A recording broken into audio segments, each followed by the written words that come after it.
I would say, right, like it's always important for the person with ADHD to be making an effort. It can be challenging to do that. And so it's important to think about, what do I need in order to fully participate in this to the best of my ability, knowing my partner's abilities might be stronger and they might be more proficient in certain areas. What do I have to add? How can I stay involved with that?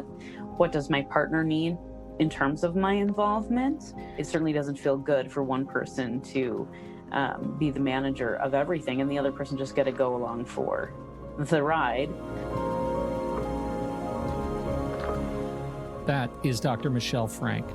And this week, as we return for our 23rd season, we kick off a series on ADHD and family relationships with an exploration of that first relationship, our partners, spouses, or significant others.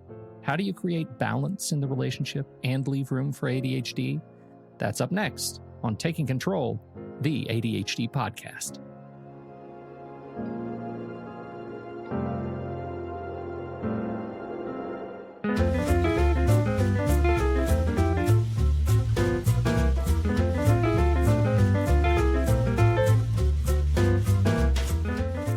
Hello, everybody, and welcome to Taking Control, the ADHD podcast on True Story FM. I'm Pete Wright, and that's Nikki Kinzer. Hello, everyone.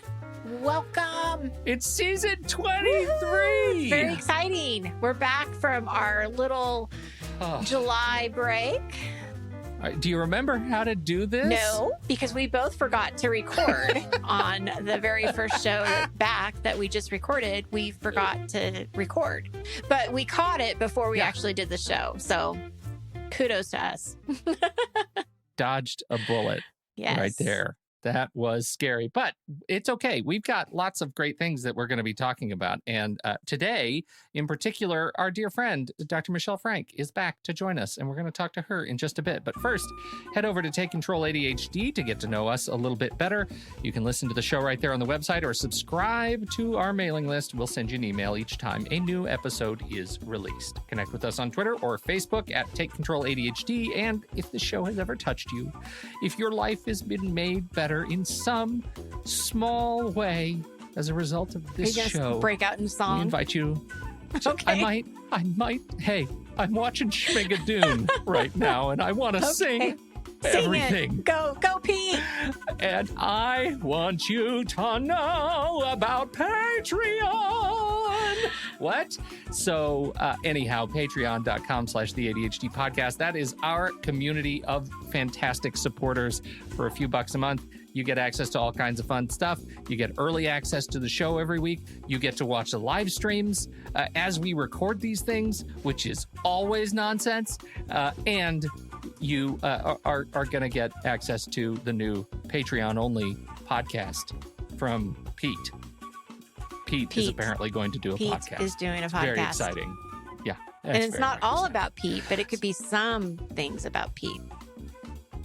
It's mostly going to be things Pete needs to know. Pete That's needs right. to You gotta learn tell lessons you that have Pete to tell the needs. title because it's everything that Pete needs to know. So it's a lot of Pete. There will be something about it. It's a lot. It might be a lot of Pete, but it's also a lot of you. So for your gracious support, dear listeners, this is a show for and dedicated to our members and things that we need to learn together. And so I'm very excited to get started on that. We just we've set this goal, and we're trying to hit this goal, and that will be a goal that allows us to afford to do it. Honestly, that's why we ask for this, so we can continue growing what we do here, and we deeply appreciate how you give so generously back to the show. So visit patreon.com/the ADHD podcast to join today. That's right.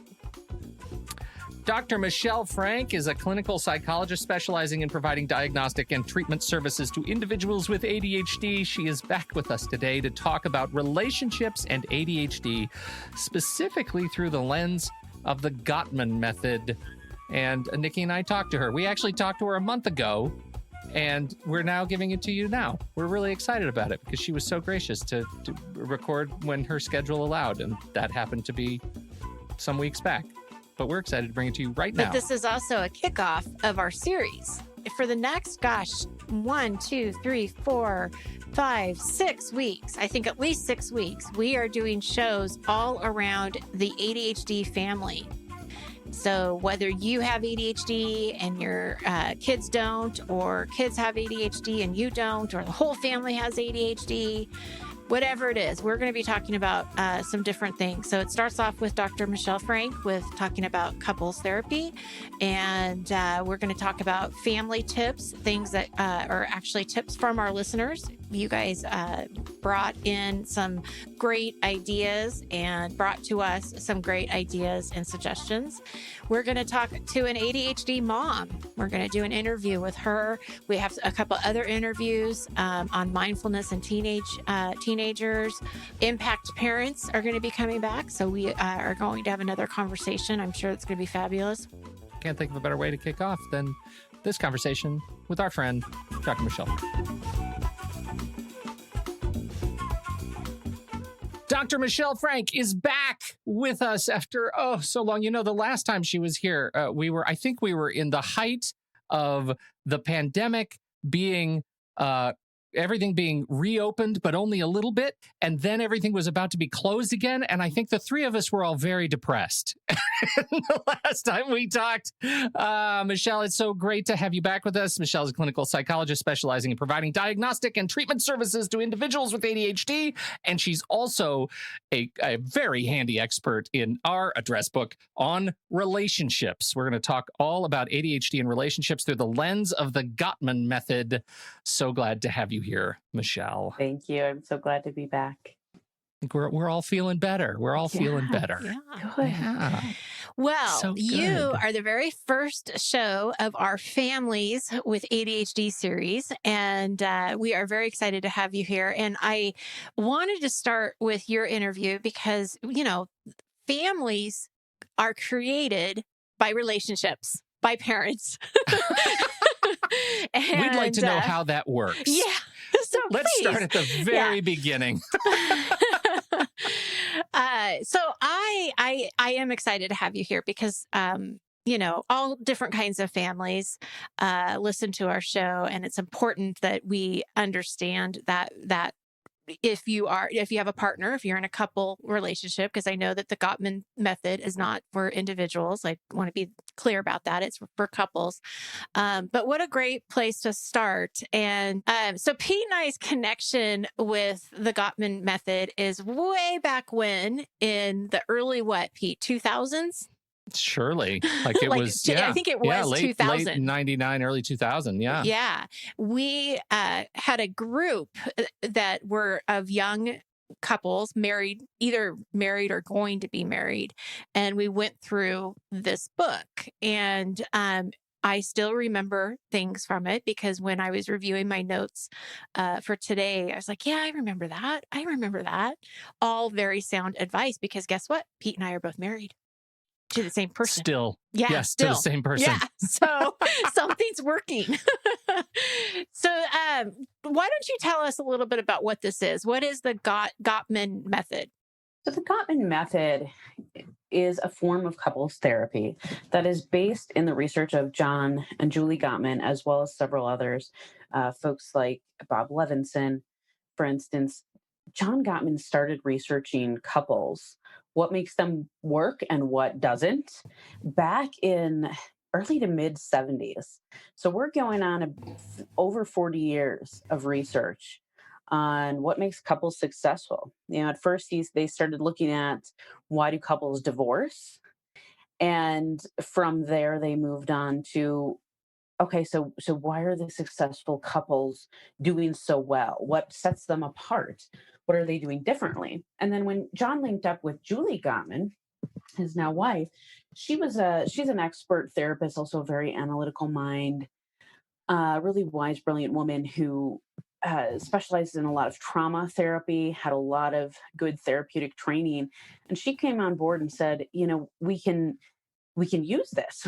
We can create therapeutic tools. And so together they did that, started the Gottman Institute, and they started researching, you know, their theories. If we do an intervention in this way, does it help, you know, couples get to where they're going? So they use the predictors of divorce and separation, relationship demise, to help couples course correct and find what works. How is this different from other approaches that you might find in couples counseling? Well, I mean, a big difference is the wealth of empirical validation behind it. Mm, It's also incredibly integrated, meaning there are elements of, attachment theory, cognitive behavioral therapy. There's skill building, um, conflict resolution. There's a lot of moving pieces, but it's also incredibly well integrated so that it's very, very practical. A lot of both couples and individuals come to me, especially with ADHD, right? They've been in mhm, therapy before and they're like, I have all the awareness, but now what? Like, yeah, mhm. now what? Now where do I go? And the Gottmans have some really helpful uh, protocols and exercises to help people build the skills when they're building upon the awareness that they've gained. As I said, we went through it a long time ago. This was actually before I had gotten my ADHD diagnosis, and so it was pre-awakening, I Yeah. like to call Right. it.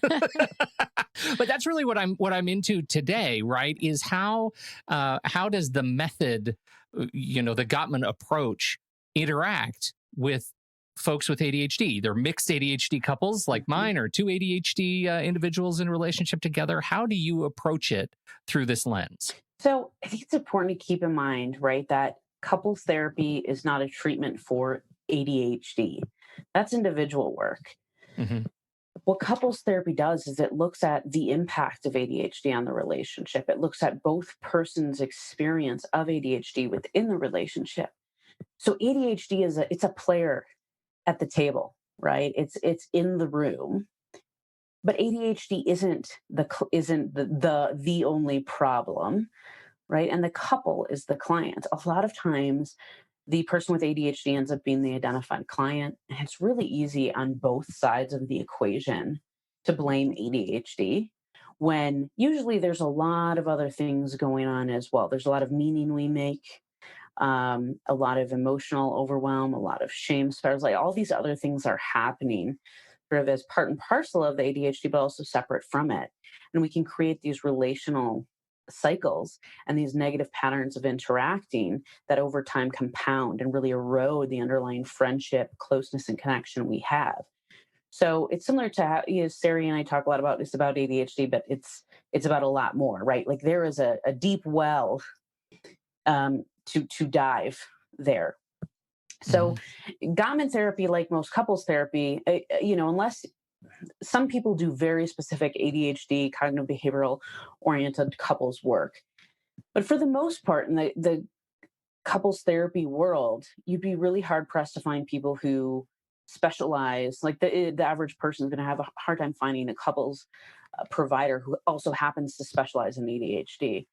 Um, Right. it, the important piece of it is going in and saying, we really want to talk about the impact of living with ADHD and how that informs, um, derails our connection, how it informs or derails our communication, and how we can be a team about that. A lot of couples end up being very you against me instead of us against the problem.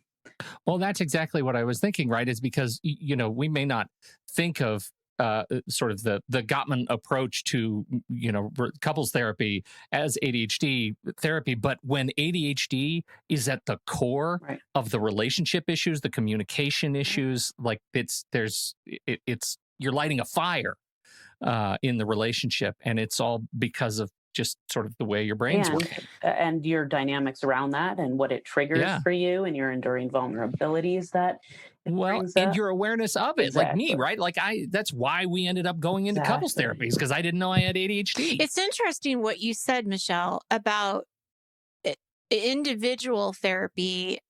I want you to expand that a little bit more because you were saying if you are looking, and I think you said maybe to manage or help you with your ADHD, that would be individual. The couples therapy is the impact that ADHD has on the relationship. I think that a lot of people that I work with, I think they go to couples therapy thinking it's going to be a way to manage ADHD. Right. And then things get really sidetracked, right? Because then we're couples therapy is dyadic. It's about two people, not just one person and their chronic condition. Similar to if that person had MS or an anxiety disorder, right? Like there are other things that need to happen in conjunction. So what a proper evaluation, perhaps medication, coaching, individual therapy, support groups, education, all of these things, right? When we're talking about successfully manage ADHD, we all know it's not a one-shot solution. It's That's a really a lot. right. There are a lot Yeah, of moving complex. pieces that change over time. And so Right, couples right. therapy is one tool in that toolbox. But what we're looking at is, how do I experience ADHD? How does my partner experience ADHD? Mm-hmm. And how do we do that together? Mm-hmm. Where are we not doing that well? Because ultimately, the problem solving, the strategizing pieces, like having a weekly family meeting to go over the schedule and the finance, that's 5% of the solution, of the problem and the solution, Hmm. right? Uh, it's you don't need to be in couples therapy to necessarily come to that conclusion. Mm-hmm. But what's getting in the way of us getting there, of having that conversation in the first place, following through on that? How do we Not feel when we don't fighting follow when through? you're Right. in it. Exactly. Yeah. How do we do that effectively? How do we like work through everything that comes with it? Okay, so I did some digging and I went into his website and looked at his blog and all of these different things. And oh my gosh, it's a wealth of information. One of the things that he talks about, and you even have this on your page on your website too, that explains how to get a hold of you. It's the sound relationship house theory. So this is to help us understand how the good relationships are working, right? Is that correct? Or how would you, what is this? How do you explain it? Sound relationship house is really the crux of the entire Gottman paradigm. It's a metaphor we use when we're looking at relationships to say what's working, what are the strengths and challenges, and where and how do we intervene. And so we think of relationship like a house, and the two load-bearing walls are trust and commitment, right? The first floor is friendship and feeling respected by your partner, the presence of fondness and admiration. We move up to the second floor. We have some really important relational qualities like turning towards one another for connection instead of away, accepting bids for connections, of tuning them out, and also our mindset. What sort of perspective do we have about our partner? Do we give them the benefit of the doubt, or do we replay everything that's ever gone wrong and really build that negative, what we call negative sentiment override? The next floor up is conflict management. How do we talk about our feelings? How do we regulate our feelings both together and separately? So you can see where ADHD is just playing all in here, right? I was I was just gonna say about the first two, even like as Hmm. soon as you talk about like the my sort of ADHD bent on perseveration, like Right, I can hyper focus on all the little things if I don't like really concentrate on breaking those patterns. right. It's so easy to get into those loops where and then we have conflict. Yes, And I can't even help it. yes. And vice versa, right? Like, oh, Yeah. God, the house is a mess, and now I have to take care of it. And so they always do that. So you're just spinning the Yeah. negativity wheel, and then the friendship really erodes. And then the Right. top floors are how we create meaning together, shared values, but also it's like the balance of we and me, right? Like you don't always have to have the exact same life dreams and goals, but how do you make room for that together in your lives? So some people come in and they just need a total demo run out, right? It's just Hmm. other Tear it down and build it yeah, back up. Yeah. especially if trust and commitment aren't there, right? Oh, Then we like if one start there. Yeah. person Yeah. was Yeah. not loyal. Yeah. Hmm. Um, then other people, for instance, like they haven't ever really had a chance or uh, the time or opportunity to really identify what the shared we in it all is. And then other times it's things like, there's a big fire on the conflict management floor. And so now there's flood damage down in the friendship, right? Because it Hmm. also, Mhm. it impacts each other. And so when we're starting therapy using the Gottman method, we assess like where's a relationship, on based on these different characteristics of what we know is essential to making a committed relationship work over time. And where can we, just similar to ADHD coaching, where can we use the strengths to Mhm. support the challenges, and where do we need to intervene? And frankly, where don't we? Um, and so the relationship house is used really throughout couples therapy to as sort of a landmark to always go back to and say, where are we at with this? And to use as a metaphor for trying to explain what we're talking about. If you are going into couples therapy and we're looking at this house and there's some of these things we're doing pretty good, like trust and commitment. I'm in it and you can trust me. But what you're saying is some of these things could need help. So when you're going into couples therapy, you're figuring out or trying to figure out where you want to build and make that stronger. Yeah. Right. Okay, so like turn towards instead Yeah. of away. Mm. I can see like you get into a fight, people shut down. So that's turning away. So then that might be Hmm. something that you would talk about in therapy of Hmm. is am I getting that right? Yeah, absolutely. There are also smaller ways of turning away. When a couple is in conflict, successful couples in conflict have a ratio of 5 to 1 positive to negative interactions. When they're doing well, it's 20 to 1. So it's what are we putting in the positivity bank?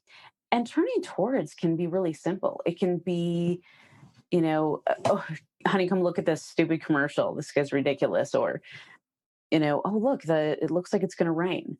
Those things seem pretty innocuous, but they're actually some form of a bid for connection, right? Share this tiny bit of my day with me, laugh with me, um, see me, hear me, be close to me. And over time, we can, like, those things are easy to attend to in the beginning, right? But like over time, we can start to let them go. But certainly, that is another place, perhaps, where ADHD comes in, where perhaps an inattentive trait or something like that, or perhaps erosion of, an underlying feeling of connection with your partner over time can lead you to start shutting down some of those bids. And so the gums have a saying, small things often. It's not always like the big, huge moments. It's also what makes up our daily lives together, and how do we choose each other in that.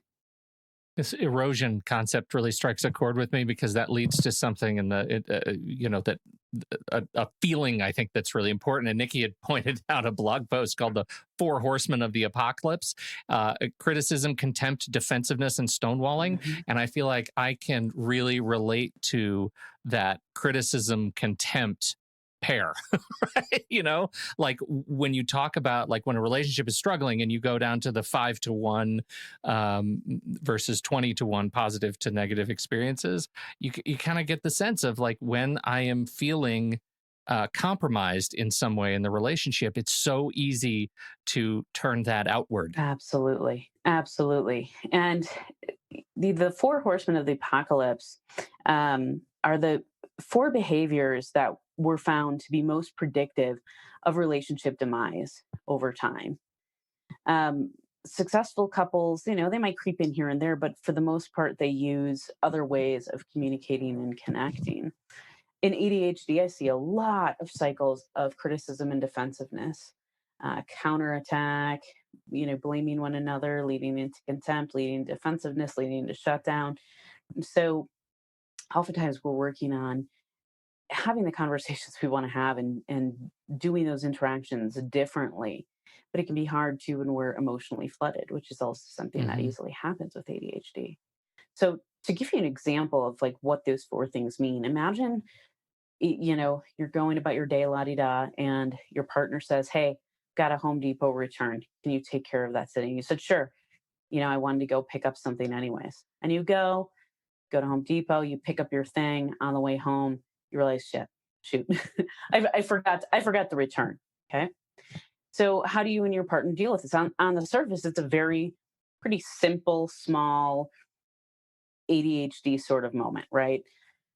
Forgot the return. This happens a lot. Okay. But a critical response or criticism would be you returning your partner saying, "Gosh, you always forget. You always forget everything. I feel like you just don't care." So it's attacking the character. It's a lot of you always, you never. Whereas contempt has Mhm. a mean streak to it. Often there's a sneer, and it's a sense of looking down on someone. So contempt would be, yeah, of course you did. You always do. I'm married to a teenager, right? So Mhm. there we get Oh, yeah. really contemptuous. Mean We jokes. hear that all the time in Right, people in right, ADHD relationships right. because, yeah, totally. Right. That dynamic comes up, but it's not a Yeah, healthy way to say it, right? no. Mm-mm. And then in turn, you get some defensiveness. So Mm-hmm. um, that can be counterattack. Well, you didn't. You said you would leave it on the table, and you didn't. You're not perfect Mhm. either. And then there's like a victimhood thing, right? So, I can never do anything right by you. Nothing I do is ever good Mm-hmm. enough. And Mhm. now we've got a nice little cycle going. You can see where then now we're just gonna one up that with more criticism, more defensiveness. Someone's gonna shut down. So now we get the emotional flooding come in, and we can really, like I said, start a fire on the conflict management floor if we're not careful. Luckily, there are things we can do to shift away from those patterns very effectively. It takes practice, but it's very, very doable over time. And a lot of my work with couples with ADHD is helping them express their feelings, their needs around these moments in ways that are more productive. Can you give us an example of what that Yeah. might look like? Yeah. So with criticism, the antidote to criticism is a softened startup. So that looks like saying, "I feel X about Y, I need Z." So, how I feel let down that you forgot to make the return. Just last night we were talking about how crazy busy things have been for me lately and how I can't handle one more thing. And so when you came home and said you forgot, I just felt crushed and like it's all on me. And I really could use some reassurance that you have a plan and a time of taking care of that. The antidote to contempt is both using stuff in startup when you're actually communicating, but it also involves some background work that takes some time, which is working on that negative sentiment override, building up a list of things you appreciate about your partner, giving them the benefit of the doubt, not dwelling on the constant negative appraisals of your partner. Right, when we're flooded, that's easy to do, but it's just not helpful. So taking some time and doing some self-soothing, and then reminding yourself of the good qualities of your partner. So thinking to yourself, that annoyed me, and we had a great morning. They didn't do this on purpose. And given the benefit of the doubt, like, these moments are hard, and this is a perpetual problem we're working on, but I'm sure there's a solution. I just want to reflect a little bit because that, to me, it's just a reminder that is as much in an effort to stave off future conflict as it is for me to put the brakes on my own emotional on ramp, right? 100%. 100%. Yes. Because if I get good at saying, you know, X, Y, and Z. I love the way you put that. I feel like this. Here's what I need ultimately. Then it's almost a practice of slowing down. Absolutely. Right? Absolutely. And now Yeah, we're and yeah, now we're in it together, right? We volley that yeah, back and forth. So the defensiveness, right? Instead of get like you can notice, you can even say to your partner, "All right, I'm starting to take this personally. I'm feeling a little defensive. yeah, I feel really badly that I forgot this because that's something we've been working on. I've been yeah. working on. And it's hard for me to hear that I let you down. Hmm. Um, and what I need is, for you in this moment to give me the benefit of the doubt and know that I have a reminder set and I'm going to take care of it tomorrow. I don't have the energy tonight. And so I could, also use, a little break tonight, and I'm going to do it tomorrow on the way to work. So again, you're going back in that softened startup, but you're taking a little bit of responsibility too, Right. right? You're owning something. And again, like you don't have to own it all. You don't have to be completely on the same page for it to be workable. Validating, reflecting your partner's point of view, slowing down and using the softened startup. None of that is saying, you know what, I completely agree with you 100%. It's simply saying, I hear what you're saying. Given what you're saying, given your perspective, I see how you got there. I didn't return the item. I didn't follow through on what I said. And here we are. Can you reflect a little bit on the other side of that though? Because you just hit me, which is, you're taking a little bit of the responsibility, right? You're sharing the responsibility. You're owning what's yours, and yet, what I find and what I feel like I hear is when you're living with ADHD and something happens that a ball drops for a reason that you attribute to your ADHD. It is very easy and very quick to say, it's all my fault and I'm a terrible person. And my experience is that's also diminishes the relationship and your ability to move through conflict. 100%, right? Because then you shut down or Yeah. you flood. Sometimes then the partner will feel, okay, great. So now we're in your shame spiral. And so we're, again, not dealing with the problem and I don't feel heard. But Yeah. what needs to happen in those moments is a break. That's another huge piece of this, especially with the ADHD propensity to emotionally flood, right? And a break is longer than 20 minutes, no longer than 24 hours. It's truly separating yourself and not sitting in the other room and fighting with your partner in your head, but taking a walk, reading a magazine, doing a deep breathing. But an important part of taking a break is saying, I'll be back. So that your partner knows we are going to get there. Right now, I'm feeling shame spiral coming on. I'm starting to feel defensive and I can't hear you the way I want to hear you. And I can express myself the way I want to express myself. And so I need to take a break so that my frontal lobe can come back online and then we can have the conversation we really want to have. I don't want to make this about me. Exactly. And we're at a risk of doing that. Give me a timeout. Right. Right. I need to do some self-soothing here. Going back to one partner has ADHD and the other partner doesn't. And the partner that has it doesn't feel like the other one really gets it or really does feel like they're blaming them, like, oh, here you, it's that contempt, right? They go straight to contempt. So I when I'm hearing you talk about that story and different options of how to kind of deal with that, one scenario that kind of comes into my mind that feels like it would work is here you've got somebody that doesn't have ADHD and you explain it to them, like what might have happened or why this could have happened.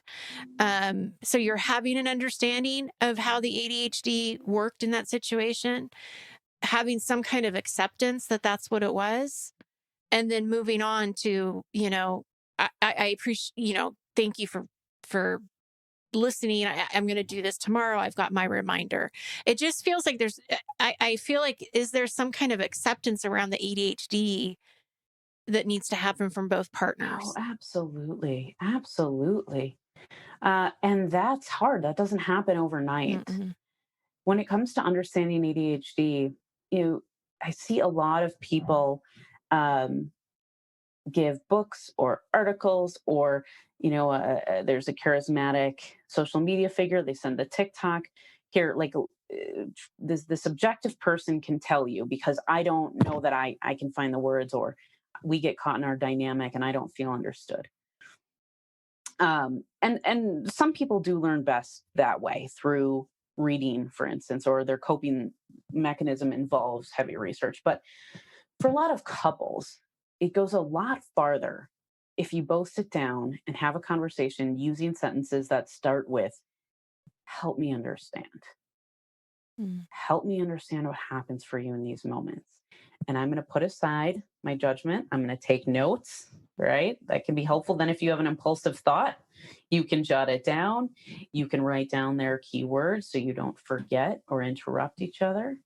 You reflect back what they're saying, and then they do the same for you. And that's how we ultimately work on understanding. Gottman uses the research of Anatole Rappaport, who is an international conflict resolution researcher. And they thought, hey, we'll take this. This applies to marriage, right? like so. So they did. And what they found is that any attempt at active problem solving was totally ineffective and inefficient unless you first had understanding.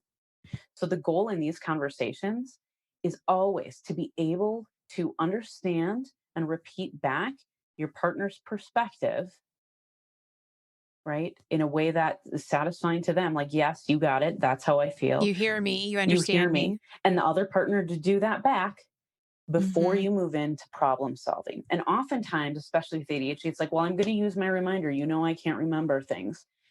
That isn't necessarily enough to get to the heart of understanding each other's lived experiences in that moment and how it comes out, because you also don't know what enduring vulnerabilities are coming forward in that moment. Mm-hmm.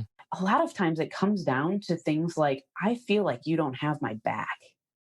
I Mhm. feel alone. I feel like I'm a caretaker, just like when I was 13 and my sibling was terminally ill, or what, I mean, it can get really heavy in ways that we don't always see coming. We can't take understanding too lightly. And it isn't just Mm. cognitive, it has to be emotional. Mhm. Yeah, I just Mhm. I think back to, how many times you have the conversation. I couldn't pick up that thing from Home Depot. I have ADHD. I can't do those things, right? Or blaming the ADHD, or on the other side of it, you have ADHD. You can't do those things. Either way, you're not talking about sort of the real issue. You're talking about kind of a symptom. Right. Because, and notice, both the two horsemen of the apocalypse came up there. Yeah. I have Mhm. ADHD, defensiveness. Yep. You always say that you can't get Mhm. anything right, criticism, right? Yeah. So we're not actually in the zone of truly being able to relate to each other on this. It's interesting to me, the connection between understanding before you're trying to manage the conflict. That really connects, because it does make you think, okay, take a step back and really feel what the other person is feeling, or hearing what they're feeling. That's really interesting. I Yeah. also remember before I got married, somebody told me, and I don't remember, but it really goes into what he's teaching. They said, you can tell how successful a couple is going to be on the way they fight. Yeah. And I have got to admit that that's pretty true, because when you look at like sheer fondness and admiration, Hmm.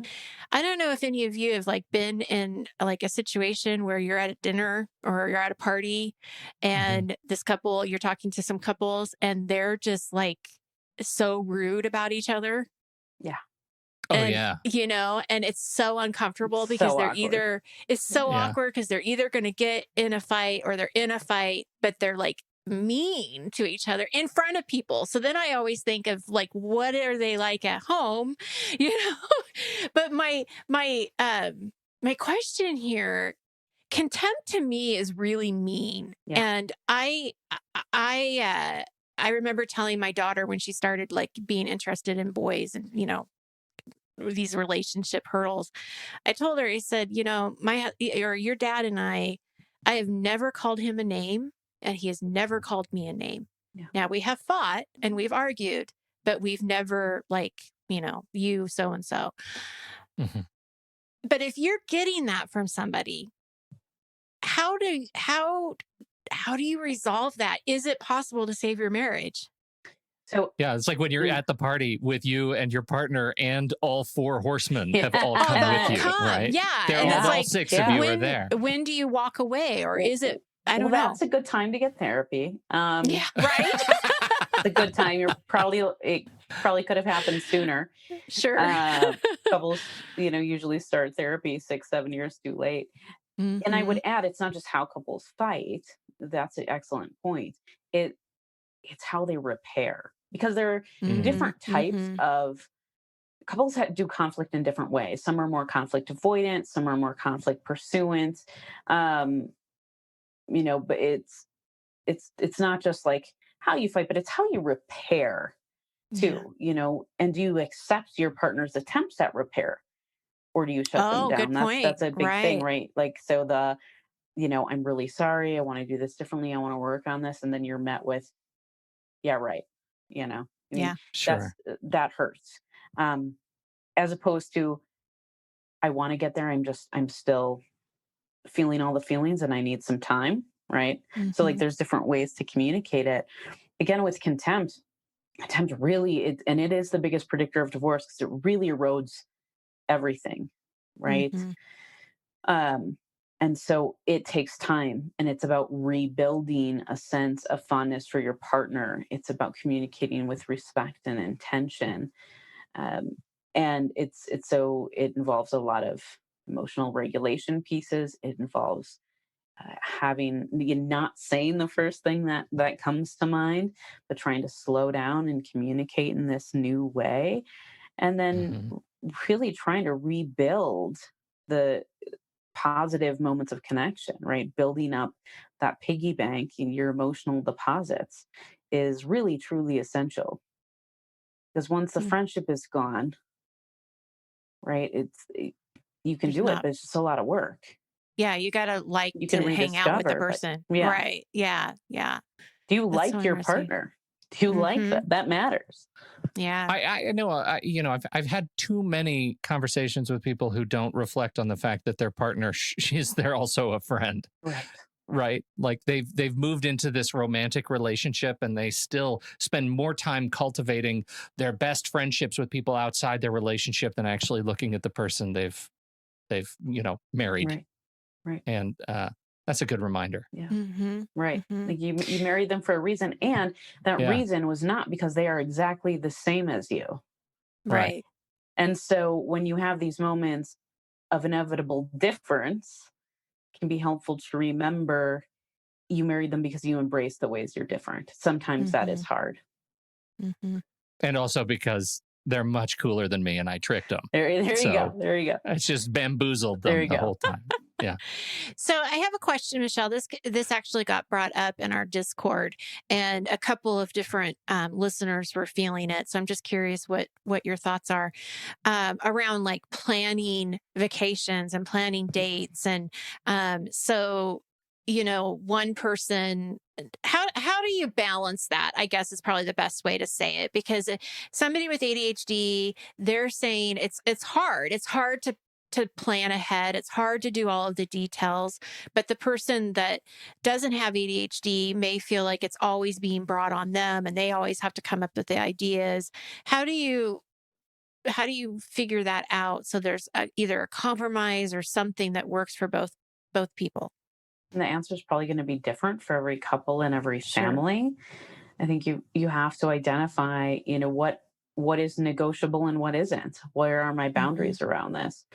Ultimately, like, are me and the kids going on this cruise no matter what, or like, you know, um, what does that look like? But I would say, right, like, it's always important for the person with ADHD to be making an effort.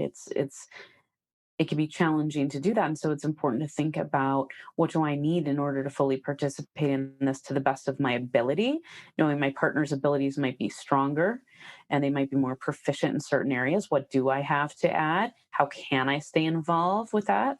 What does my partner need in terms of my involvement?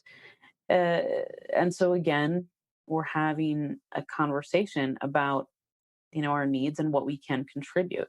But it certainly doesn't feel good for one person, unless it's already negotiated to be the role. It certainly doesn't feel good for one person to be the manager of everything and the other person just get to go along for the ride, right? Right. That's a recipe for resentment. And so it might be, well, I know honey, I'm not that good at this, but let's sit down. I want to be there when we book the tickets. I want some input. Let's talk about it. Hmm. Here's what it would look like to have a really good time. What are both of our dreams and expectations around this trip? Mm-hmm. or around how Mm-hmm. we manage the kids' summer schedule. For both of us, what does it look like to do that really well? Are we even on the same page about what a fun vacation looks like or managing the kids' summer looks like? So there's a Mm-hmm. lot at play there. You know what I'm hearing you say, which I think is really interesting, is I think there are a lot of areas where I might say, you know what, I hate grocery shopping. I hate it so much, and there's a lot I'm willing to give up in terms of choice, so that you'll just take care of it for me and not like just tell me what you need from me. You want me to pick a meal for the week? I'll do it. Then you go do the grocery shopping, and in exchange for that, there's this thing that you hate doing, which is There the you go. laundry. And so there's balance. There you go. But this one, like vacation planning, seems different to me. And I really like the way you put it, because even if I hate vacation planning, generally giving up the choice on the conversation might be more damaging to my relationship with my friend, and my partner, Right. than stepping in and trying at least to exercise that creativity muscle to think about the things that I do care about within the vacation. I might not care about times, travels, trips, booking, cruise versus train. I don't care about any of that. But what you just said were some things that, frankly, I do care about. I didn't even know I cared about them, but they might actually, build a nice, solid foundation for a great trip. And I still don't have to do the parts that I hate Right. that she might love. Right. Right. And can I sit with the discomfort of the things that are hard for me, knowing that Yeah. I'm doing it because it matters to my partner? It brings us closer when I do sit down at these meetings and we do these things together. Yeah. Goes back to the positivity bank, There you right? go. Like, There you yeah. go. And Yeah. and frankly, like, why are you going on the vacation if there's absolutely nothing that Yeah. excites you about it? Right.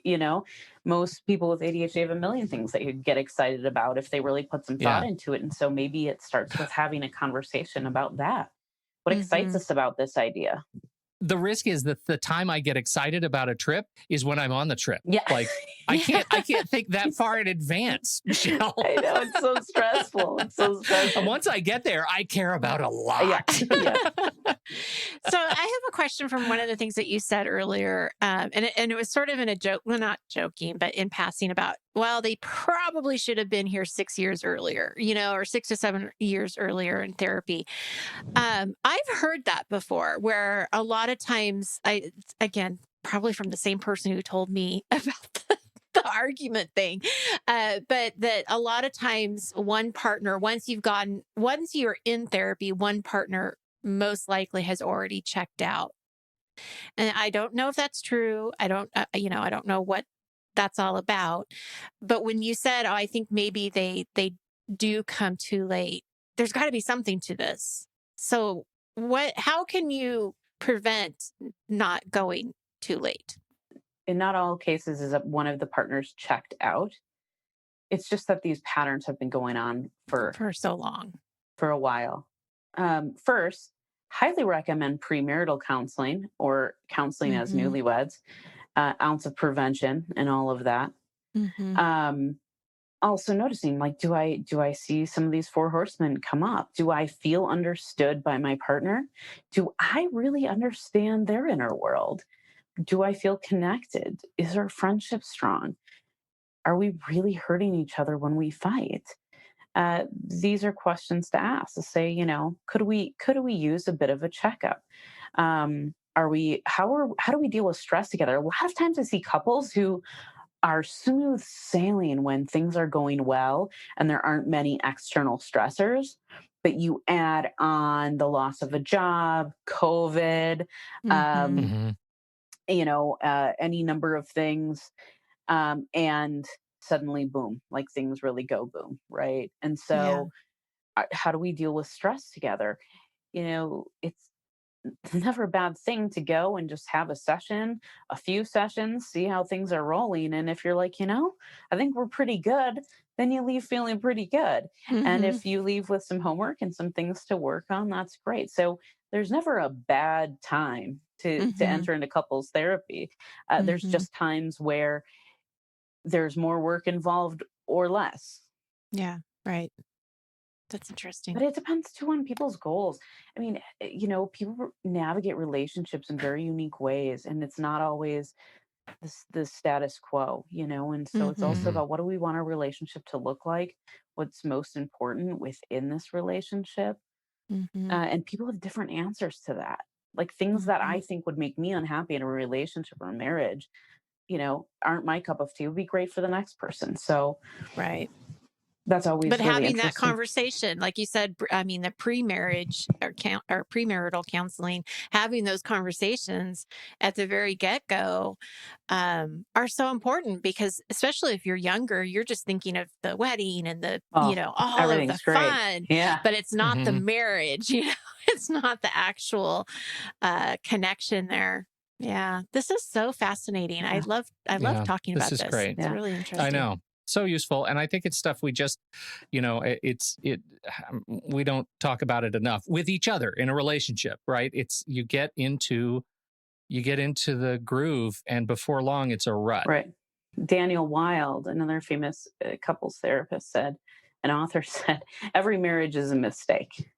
you know but Ow. pick your poison. He's basically saying there's always going to be something that is difficult, and Gottman's Mhm. research shores that up. 69% of conflicts in an ongoing relationship are ongoing problems. Yeah. They're perpetual problems. They're things that, Mhm. it's the same fight over and over, right? So you sort of pick your poison when you choose a Yeah. partner, and no Yeah. Well, and one's this going to is, be fully conflict free and your best friend and your everything in the world without some Right. work.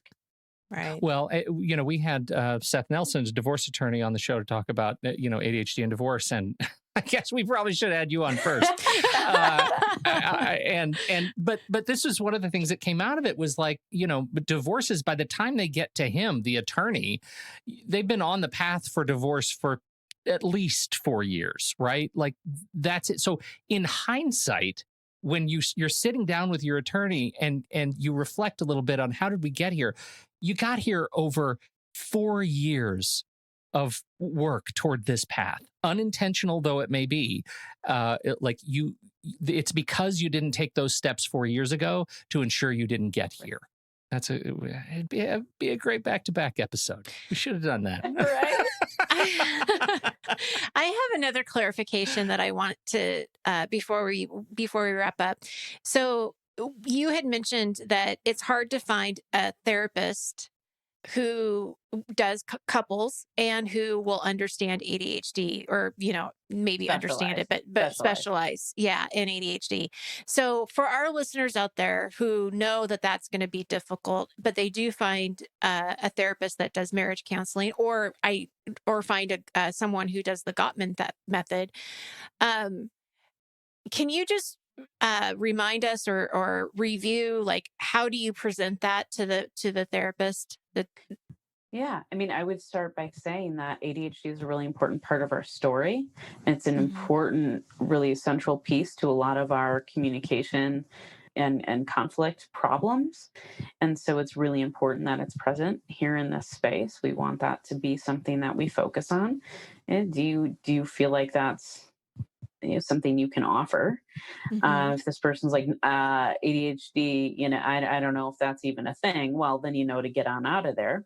Right. But a lot of them can help you have these conversations about, I mean, part of it too is, what is your brand of ADHD and how do you explain that to your partner, right? It's not Mhm. so cookie cutter. And so they can help you have those conversations and help you come up with solutions that work for both of you. You can always, ask if you can spend some time talking with them in an individual session. Oftentimes, couple therapists will then offer like an individual to both partners to just get some perspective. You can talk more about the impact of ADHD on you and your life and your relationship, and um, have your partner maybe do the same. You can ask if they'd be open, if there's a quick blog post or something, that, or a meme or something that really spoke to you and is like, this is what we go through, bring it, share it. Mhm. So they don't have to specialize. I think there are more and more therapists who do get it, who are understanding it better than ever before. But you're not always going to find the unicorn that specializes in the 2 or 3 or 4 things you want. Yeah. Right. I mean, a lot of times ADHD is part of the picture, but people have complex lives. You know, they have a kid with special needs. They have financial problems, financial problems, and an ill mother-in-law. I mean, list goes on. And so it's not so much about them, having a bookshelf full of books on ADHD as it is the willingness to have those conversations and support you in them. You know, something you said, our story, that really hits me, because I think that so many times people are going in with my story, his story, her story. But when you said our story, I mean, it just gave me chills, because that's what you want it to be. You know, you want to be a partnership going in and getting help so that your partnership just gets better. Right. And I just wanted to say, I noticed that, our story. Yep. I love that. Yeah. This is great. Oh, Michelle, thank you so much. I hope people get something out of this. We appreciate your time and having you back to share your wisdom and having a better year of it. Yeah. Here's to better year than 2020. Low bar. Yeah. We've done it. That's right. That's right. We got some good things going for us. That's for sure. Yeah. we got to do the plug part. It's been so long since we've heard from you. What are you up to? Our book just came out on Audible, which is awesome. So it's a radical guide. Did you read it? No, unfortunately not. But someone who reads books out loud for a living did, and so I trust them with it. And so it's a radical guide for women with ADHD. Embrace neurodiversity, live boldly, and break through barriers. And that is now on Audible. So that's exciting. Well, I will say this then. If you go to audibletrial.com/the-ADHD podcast and sign up for an account there, you can get that book for free. Awesome. And you can keep it forever as long as you stick around for a month. You get the book. Awesome. There you go. That's great. Well, thank you so much. You're welcome. Yes. Such a pleasure to have you. Yes, always. Absolutely. And thank you, everybody, for downloading and listening to this show. Thank you for your time and your attention. Don't forget, if you have something to contribute to this conversation, we'll be heading over to the Show Talk channel in our Discord server. You can join us right there by becoming a supporting member at the deluxe level. On behalf of Nikki Kinzer, I'm Pete Wright, and we'll see you right back here next week on Taking Control, the ADHD podcast, season 23. Crazy. Thanks, everybody.